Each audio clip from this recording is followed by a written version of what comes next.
Welcome to Hilary Emmanuel Ministries, where faith meets power, purity and prosperity, and breakthroughs are born.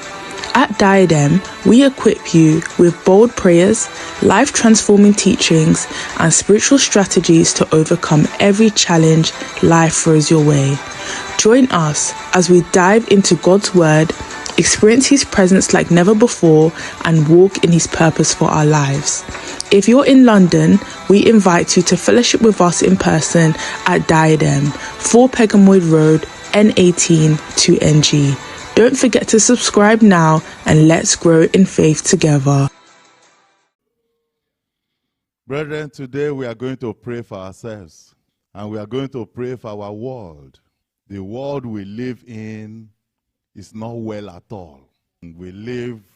There's something I say this is the wrong time to exist on this earth. It's not well with our world. If you are just ordinary, you will not see anything wrong. Unfortunately, even those who read the Bible don't see anything going wrong. They just feel that things are just normal, that things are just going the way it should go. After all, we wake up, we go to work, we come back, we sleep, we eat, we do everything. The televisions are still working and transport is still working, not knowing what is going on, not understanding what is going on. And unfortunately, these things that are happening now, they are not just happening out of the vacuum. They are all there in the scriptures. They are all prophecies. And the prophecies are fulfilling right before our eyes and in our days. But not even those who read the Bible can connect them and say that look at what is written here and look at the event happening right here and be able to know what is going on. And I pray that the Lord will open our understanding. The Lord will illuminate us. The Lord will help us.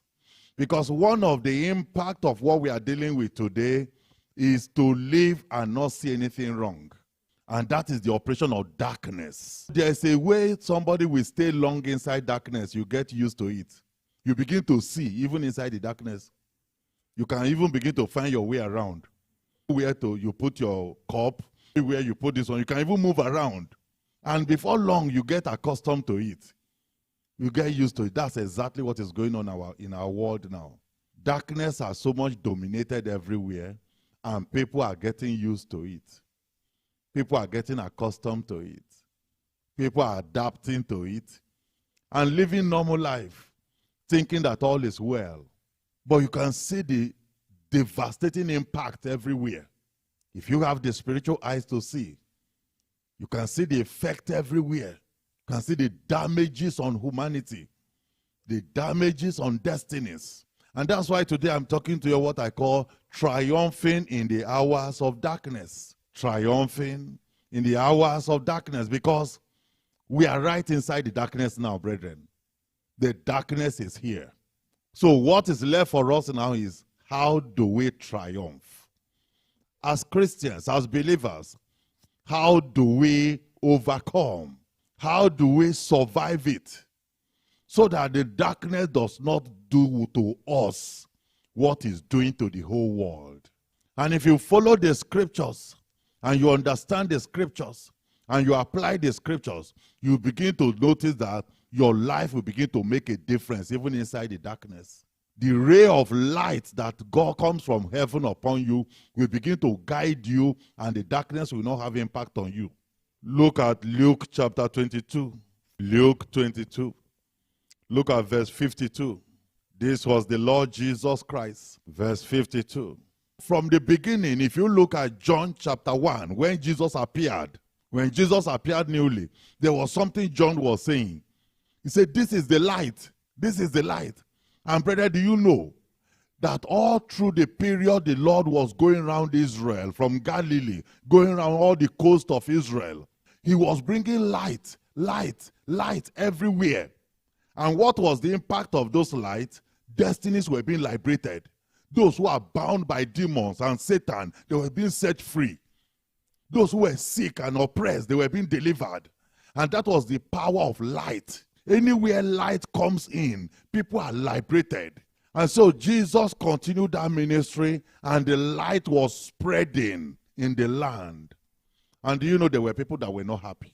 There were people that were not happy. The operators of darkness. And do you think we don't have operators of darkness in our time? We have them.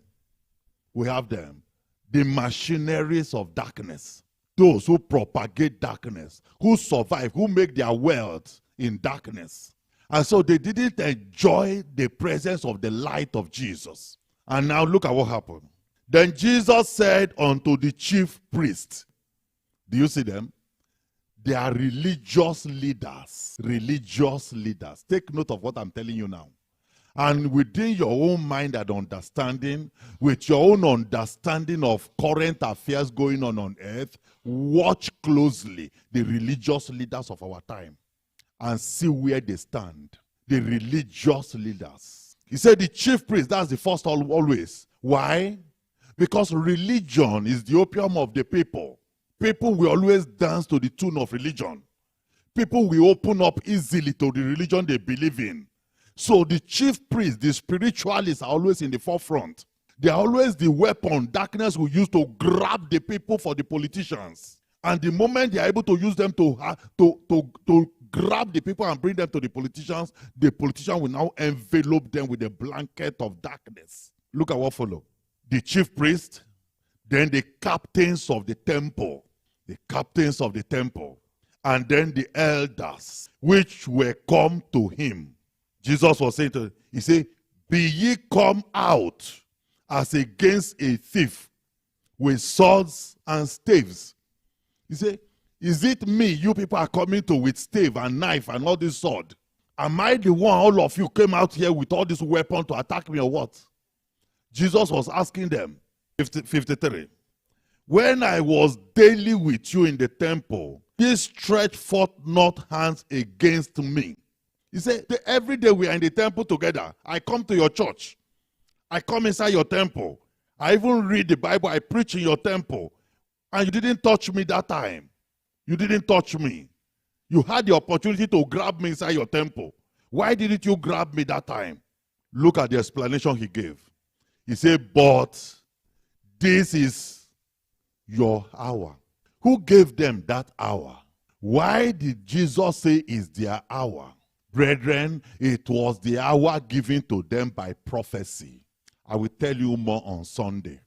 It's the hour ordained from heaven even before Jesus came physically to this world.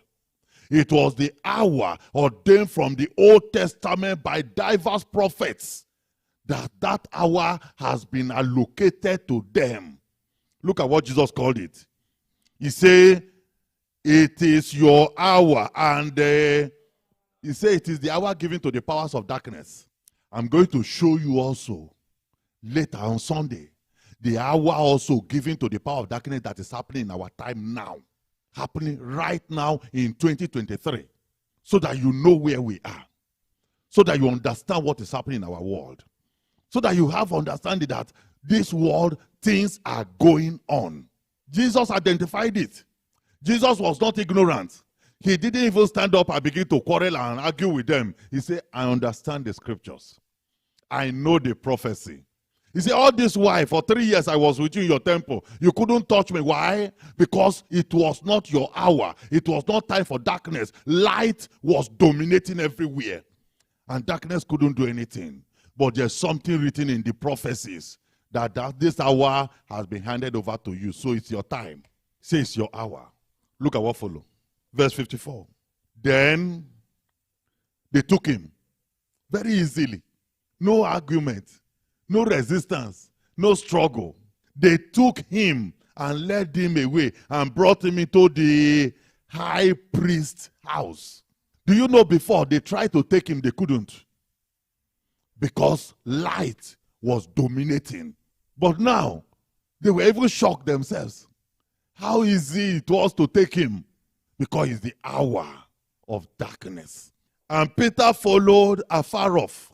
Do you see the impacts now on the saints? Do you see the impacts on the believers? That is the problem I have. I would have said, let's flow along.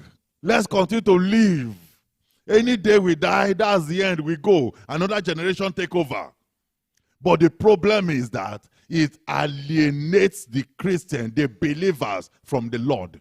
Peter was the only one still managing to follow are far off. The churches are far off from the Lord now. Christians and believers, we are far off from the Lord. And what is the impact? And who is causing it? Darkness. What of the rest apostles? Where were they? Those ones have disappeared. Only Peter was still managing to follow afar off. The rest, they found their ways. So it destroys everything we have labored for. It destroys the faith. It destroys the zeal. It destroys the promises and commitment we made to the Lord. It destroys everything completely. People are managing to follow the Lord. And following him, they are following him afar off. People are not close to the Lord anymore because of the hour of darkness. Verse 55. And when they had kindled a fire in the midst of the hall, and were sat down together, Peter sat down among them. But a certain maid beheld him as he sat by the fire, and earnestly looked upon him and said, this man was also with him. And he denied, saying, woman, I know him not. Do you see what I'm talking about? Do you see what the hour of darkness can bring? People will begin to deny the Lord, deny their faith, deny Christianity, deny what they stand for, deny what they believe, deny what they have even preached themselves, deny everything.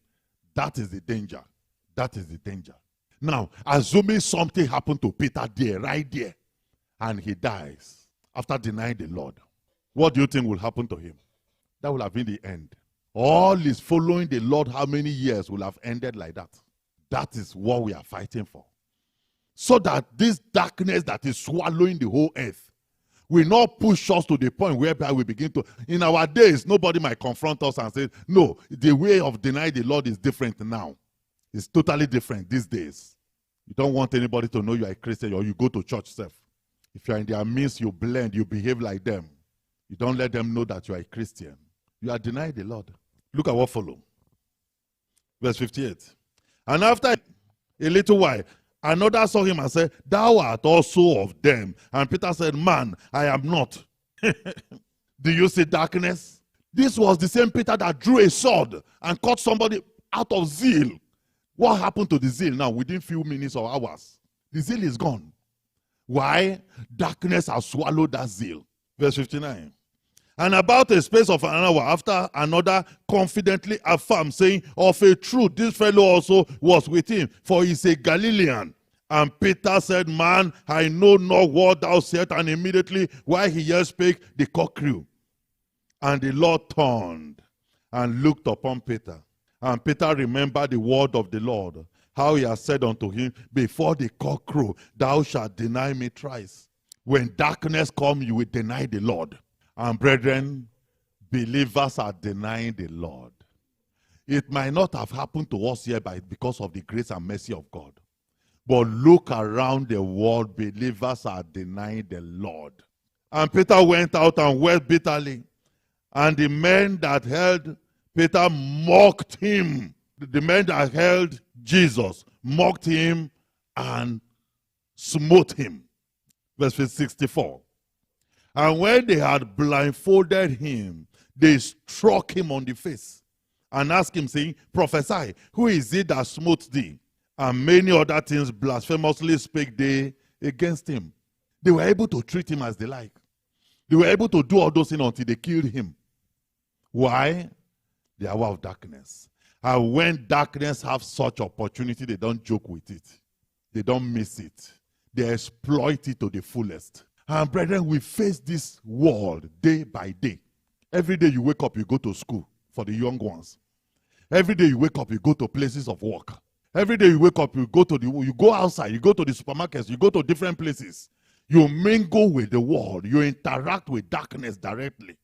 And they have their agenda very clear. They have what they want to achieve. When you don't interact with them directly like that, they interact with you in the dream. They come in the dream. In the neighborhood, they are there. And there's this constant conflict. And because the light is not too many anymore, because darkness is so much everywhere, wherever there is a trace of tiny light, they can spot it. It's easy to spot. If you have the tiny light in your neighborhood, it's easy to see that's the light troubling us. That's the light not allowing the darkness to cover everywhere. And they will do everything. They will put all their hands together to see if they can stop that light. And you see believers, You see Christians facing untold hardship, facing situations and difficulties that is making them to deny the Lord. And the light is dimming, the light is struggling, the light is going off and coming back, going off and coming back.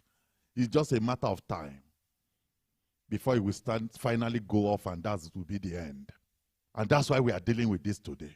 So that the Lord will cry to the third heaven. We cry to the Lord of the light to help us, to increase our light, not to allow darkness to swallow us. Do you see what Jesus Christ told them? He said, I am with you every day, and you didn't do anything to me. Why are you doing it now? Because it's your hour. It's the hour of darkness. Brethren, what the enemies cannot do ordinarily in other times, in the hours of darkness they will succeed. Did you hear what I say? And then we will begin to say, upon all this prayer we pray, with all this prayer I pray, with all this program we do, because it's the hour. And I thought I will show you on Sunday the prophecies. It's the hour and it's the time. And the hour has been given to darkness. And that's why they are doing as they like. And that's why it seems as our battle against them is not effectual the way it should be. But we are not going to give up. We are going to intensify. Look at what the Bible says in Isaiah chapter 60. Isaiah chapter 60 in verse 2. He said, for behold, the darkness shall cover the earth. These are the prophecies I'm telling you now. These are the prophecies. And these prophecies can never fall to the ground. There are prophecies of Isaiah, especially Isaiah. I fear his prophecy more than any other person. Most of his prophecies took more than 1,000 years to complete. He was the one that prophesied that a virgin will conceive and bear a son. He lived and died and didn't see that prophecy himself. Generation lived and died. From Malachi to Matthew, 400 years. They lived and died. Nobody saw that prophecy. Everybody concluded Isaiah has failed this one. And did it come to pass or not? It happened exactly like that. Many of his prophecies are far, and Daniel also. Some of the things they showed Daniel, they say, seal them up. They are not for now. They are for future generations. Where are we now? So he said, for behold, the darkness shall cover the earth. And then gross darkness, not ordinary darkness. Gross darkness, the people. So the one that covered the whole earth is different. And then is the gross one that covers human beings, the people. So that is what we call darkness inside darkness. 2 layers of darkness. So if you are a human being and the gross one didn't cover you, then the one that covered the earth will cover the whole earth. He now put solution to it. He puts, and this is where we are going to cling on. Otherwise, no hope for us. This is where this night, today's prayer is going to hang on. He says, but the Lord shall arise upon thee, and his glory shall be seen upon thee. He said that's what is going to make this. Otherwise, nobody will survive it. Assuming he stopped in that gross darkness, cover the people, and then stop that prophecy there, no hope. He said, but the Lord is going to. And so our cry, which is the cry that has been missing in Christianity, missing in the church, is, Lord, arise upon us. Glory of God, arise upon us. And we're supposed to cry that cry day and night. Because that's the only solution provided in the prophecy. That's the only solution. Without it, except the glory of God begin to shine upon his own people and upon this earth, there's no hope. And the glory cannot just start to shine by itself like that without people crying, without people praying. He said, when we begin to operate like that, look at what will happen in verse 3. Verse 3. And the Gentiles shall come to thy light. It's not everybody in the world that love darkness. There are quite a number of people that are just victims like any other person. They also don't like darkness. So when they see that you are living in light, the glory of God is covering you, they will run to you. They want to come and hide under the glory.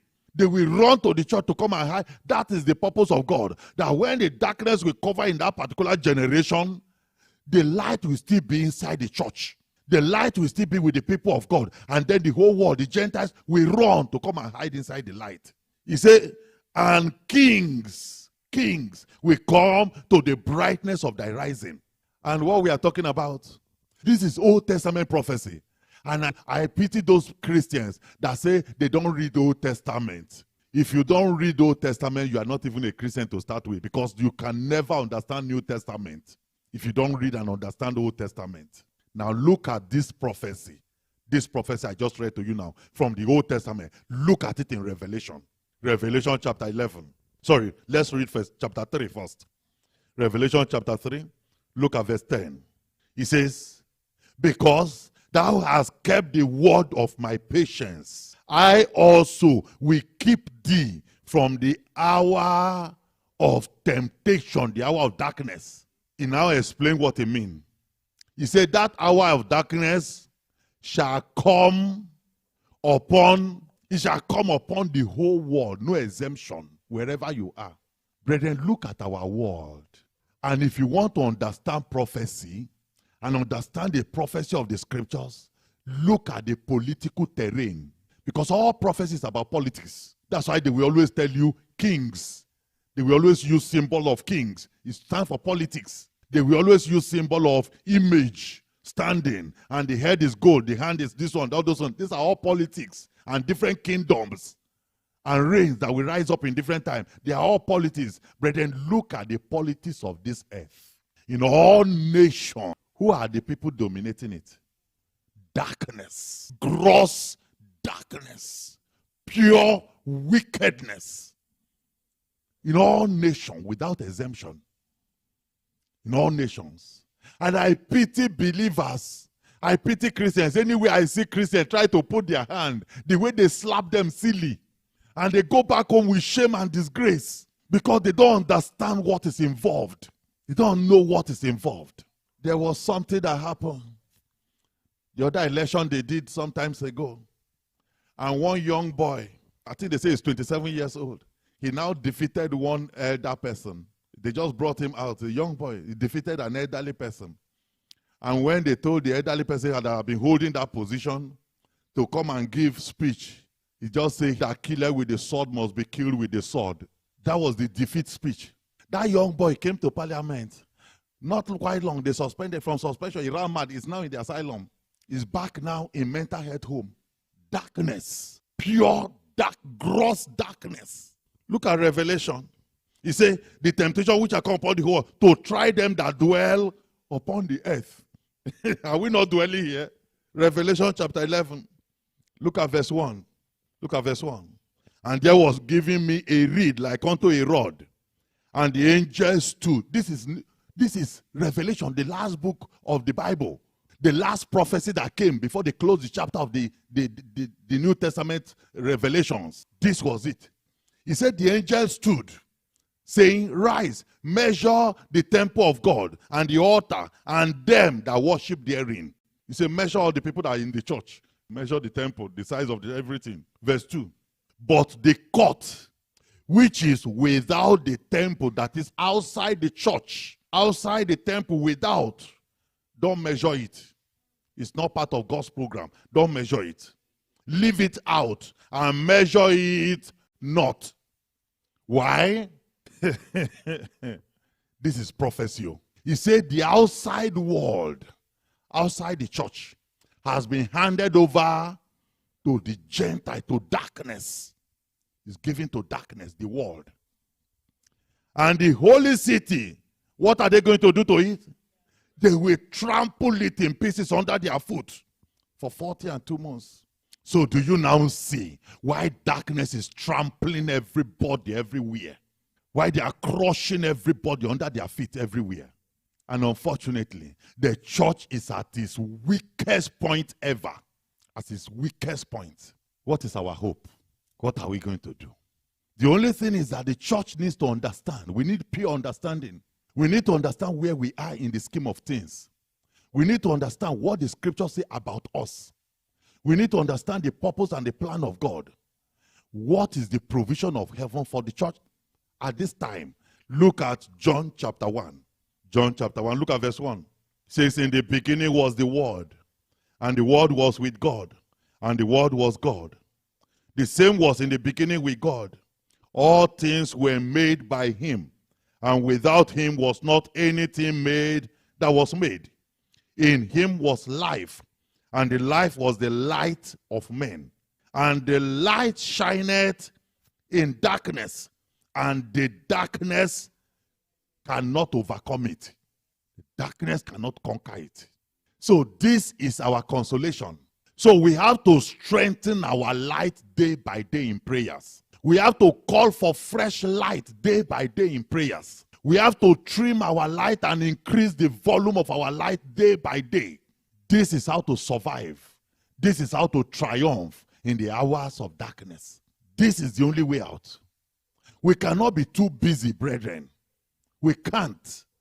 Even if it is 10 minutes every day, even if it is 15 minutes every day, even if it is 30 minutes, 1 hour every day, please pray that prayer and say, light of God, fill me afresh. Oh Lord, increase my light. You have to turn up your light day by day. Increase the light in the church. Where the light has been stamped out, Lord, kindle a fresh light. Because what they do is to come into the church and quench the light inside the church. They send their members, send their messengers into the churches and quench the light inside the church so that darkness will cover everywhere. So that's the prayer we are going to pray here today. That's the prayer we are going to pray here today. And if we have the light of Jesus in us, we surely triumph. Because that is the light. That's the light that Colossians chapter 2 talked about. Colossians chapter 2 in verse 15 says, and having spoiled principalities and powers, he made a show of them openly, triumphing over them in it. If we have that light, we will triumph over darkness. We will overcome darkness. We will defeat darkness. Darkness has never overcome the light before. All they can do is to use their craftiness and make us weak and tired and frustrated so that the light will die off by itself. The light will go down gradually. The Lord will help us here today. Because in that very Isaiah that we read earlier, in that very Isaiah chapter 60, that prophecy Isaiah that is dangerous, before he prophesied that in verse 2, there was something he first said in verse 1. In verse 1 he said, arise, shine, for thy light is come, and the glory of the Lord is risen upon you. That's our prayers here today. That the glory of God will come upon us. That the light of God will come upon us. And we will arise and we will shine. Let's begin to talk to the Lord. Let's begin to talk to the Lord. First of all, we are going to say, Lord, I am so sorry where I have denied you. Thank you for watching. If this message blessed you, don't forget to like, share and subscribe to join our growing community of faith. You've just listened to the sermon, but there are powerful prayers that follow. Due to social media rules and guidelines, the prayers have been removed from this video. However, you can access the full prayers and more life-changing resources by visiting www.pastorhillary.org or downloading our app, Diadem Media. If you're in the London area, we'd love to have you fellowship with us in person at 4 Pegamoid Road, N18 2NG. If you have any questions about this message, want counseling from Pastor Hillary, or wish to share your testimonies following the prayers, please leave a comment below and someone from our team will get in touch. Until next time, may God bless you abundantly and guide you in all your ways. Stay victorious.